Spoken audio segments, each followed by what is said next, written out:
এই ব্লগটা হলো একটা সামারি ব্লগ। 11ই মে থেকে 21শে মে পর্যন্ত আমার উগান্ডার দিনলিপি। এখানে আমার ক্লায়েন্টের অফিসের কিছু ভিডিও দেখানো হয়েছে, কিন্তু এটা শুধুমাত্র এন্টারটেনমেন্ট পারপাসের জন্য। এখানে কোনো রকমের কনফিডেন্সিয়াল ডেটা শেয়ার করা হয়নি। Good morning everyone. আজকে 11ই মে সোমবার। আমি আছি কাম্পালা, উগান্ডাতে। কালকে রাতে এসে পৌঁছেছি। এখন বাজে সকাল 7টা। কিছুক্ষণ হলো ঘুম থেকে উঠেছি। কালকে রাতে ভালোই ঘুম হয়েছে। এখানে বেশ ঠান্ডা আছে। এখন একটু চা খাবো, তারপরে রেডি হব অফিসের জন্য। সকালবেলা আমার ঘরের থেকে বাইরের ভিউটা, এই ভিউ এর আগেও আপনারা 100 বার দেখেছেন, আবার দেখে নিন আর একবার। যাই হোক, এবারে আমার শিডিউল প্রচণ্ড ব্যস্ত। আজকে ভিডিও শ্যুট করা শুরু করেছি, এর মানে এই নয় যে আমি ভিডিও শ্যুট করতে পারবো, আর এরপরে কখন ভিডিও করব আমি নিজেই জানি না। এবারে যে কাজটা করতে এসেছি সেই কাজটার গো লাইভ ডেট হলো 16ই মে, আর আজকে হলো 11ই মে। আমার কাছে জাস্ট পড়ে আছে 5টা দিন। এর মধ্যে নাওয়া খাওয়ার সময় পাবো বলেও মনে হয় না। প্রচুর কাজ পড়ে আছে, নিজেকে প্রিপেয়ার করতে হবে, টিমকে প্রিপেয়ার করতে হবে। এবারে আমরা এসছি প্রায় 25 জন। আমাদের যত বড় বড় সিনিয়র লিডারশিপ টিম আছে সবাই এসছে। কাজটা আমার কোম্পানির জন্য খুবই ইম্পর্ট্যান্ট একটা কাজ, আর ফ্রন্ট লাইনে দাঁড়িয়ে আমি এটাকে লিড করছি। আমার ব্রেকফাস্ট নিয়েছি পুরি সবজি, কিউকাম্বার জুস আর একটু পেঁপে। উগান্ডা এলে এই কিউকাম্বার জুসটা খুব এনজয় করি। এর পরের ভিডিও 12ই মে। বাজে এখন বিকেল 5:30। কিছুক্ষণ হলো অফিস থেকে এসেছি। এসে খুব খিদে পেয়েছে। আজকে লাঞ্চ হয়নি, এখন অফিসের কল চলছে। তো আমি ভাবলাম একটু ম্যাগি বানাবো। তো ব্যাগ খুলে দেখি ব্যাগের মধ্যে যে চালের প্যাকেট ছিল পুরো ফুটি ফাটা হয়ে গেছে। ব্যাগের মধ্যে পুরো চাল ছড়িয়ে একাকার অবস্থা। তো এখন এইটা পরিষ্কার করছি, এরপরে খাওয়া দাওয়া করবো। চা আর ম্যাগি রেডি, চলছে সঙ্গে কাজ। এই দেখুন, উগান্ডার ভিসা এরকম দেখতে হয়। এর পরের ব্লগ 16ই মে, যেদিন আমার অ্যাক্টিভিটি ছিল। সেদিন এরকম একটা সিম্পল খাবার খেয়ে বিকেল 4টের সময় আমি একটু রেস্ট নিতে যাই, তারপরে রাত্রি 8টার সময় চলে যাই অফিস। কাজ শুরুর আগে ব্রিফিং সেশন চলছে। উপস্থিত আছে দুই তরফে সিইওস। অর্থাৎ কাজটার যে গুরুত্ব কতটা অপরিসীম সেটা নিশ্চয়ই বুঝতে পারছেন। এই ছবিটা তখন নেওয়া যখন সিস্টেমের ওপেন হার্ট সার্জারি চলছে। ব্রিফিং সেশনের পরে পরবর্তী 8 ঘন্টা ছিল একদম ওপেন হার্ট সার্জারির মতো। এতটাই ক্রিটিক্যাল যে সব কিছু বলে বোঝানো যায় না। আর এই সবারই একসঙ্গে ছবি তোলা দেখে বুঝতেই পারছেন যে সবাই খুশি, তার মানে কাজটা ঠিকঠাক হয়ে গেছে। চলছে ডিব্রিফিং সেশন। এই ছেলেটির নাম হচ্ছে টনি, আমার পুরনো বন্ধু, এখন আমার ক্লায়েন্টের product head. Close just because of the few small issues, but I think largely it's been successful. So please give yourselves a round of applause. Including myself. Well executed, and we thank you all for your effort. There are a few small issues from a business standpoint that we've picked. Some we think that the partners perhaps also stopped their services. I was just trying to call the people in Greece on extra cash. Unfortunately, I have not got them. The APSA team on the liquidations as well. They say they have to contact their group guys. So we'll of course continue monitoring, but I think 99%, right? Thank you. We are okay. So even the 1% maybe is not easy. So let's finish up with that USSD issue that we are doing. And hopefully we can also get that out and enjoy the rest of the weekend. Thank you. All right. এরপর বক্তব্য রাখে Abdul Sebagala, business head. My name is Abdul. I think the name is so common within the Ericsson circles, but we are business. We are together here to serve the customer together. I just want to extend our sincere appreciation to the team. This has been the best upgrade ever. Woo! coming from Abdul? Yes, this is the best Alright. upgrade ever. Hassan, Pavan, Roy, you guys did an amazing job. And the entire team here. And I pray that going forward, the upgrades will be like this. I mean, we have a lot of services, but what is so interesting is even the level of testing we did wasn't the usual testing we do, because we had confirmation from Roy that the parameters are not changing, the call flows are not changing, and indeed, that has stayed as is. So thank you so much for that confidence you give to us. I mean, we serve business here, we're on ground, we represent you on ground. So whenever we put that pressure, Pavan, Hassan, Francis, when we put that pressure, because it's not in bad faith, it's surely because of the customers we have on ground here. So thank you so much once again. For the bridges we broke, please let's get the bridges back. We're in this together, and together we are Unstoppable. এরপরে আমার turn.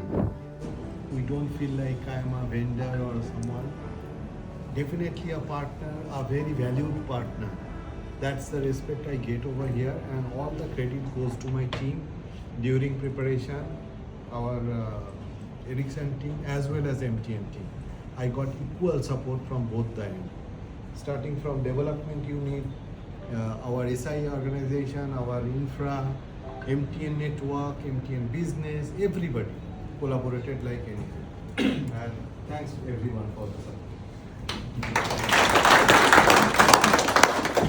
এবারে আমার counter part আমার ক্লায়েন্টের তরফ থেকে Pamela. Well, but thank you.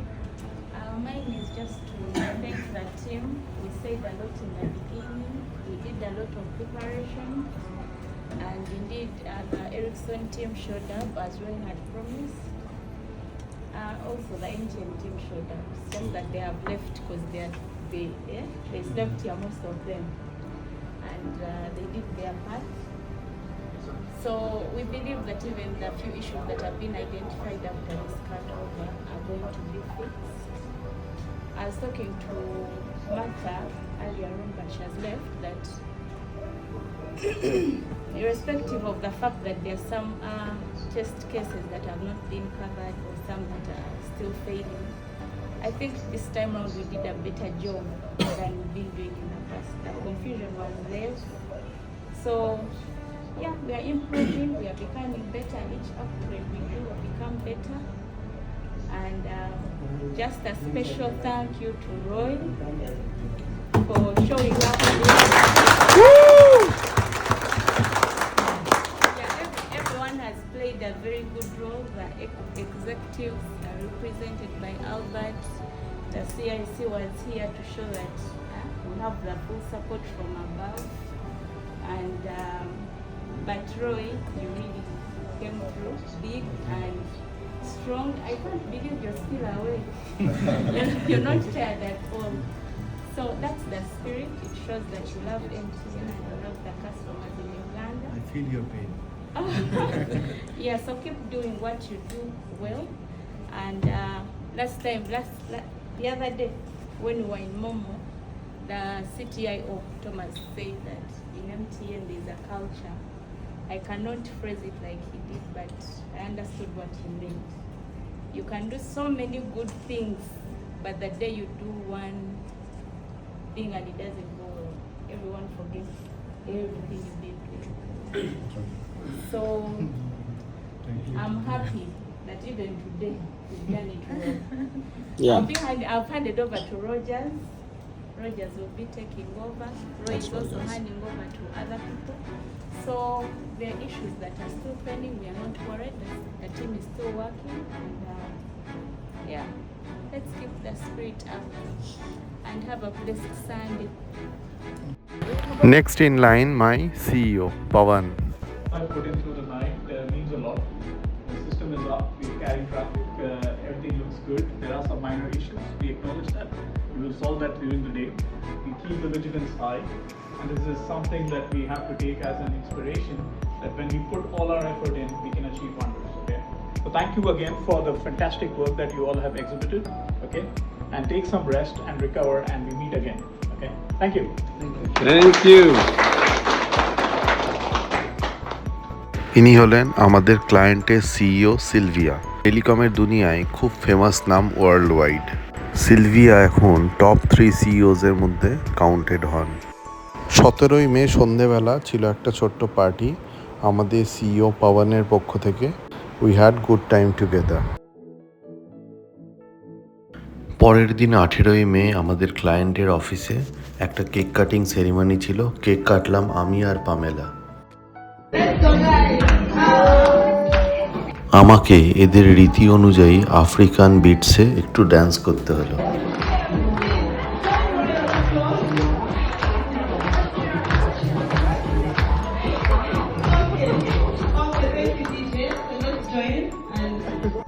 Unfortunately cake কাটিংয়ের ভিডিওটা আমাদের কারোর কাছেই নেই।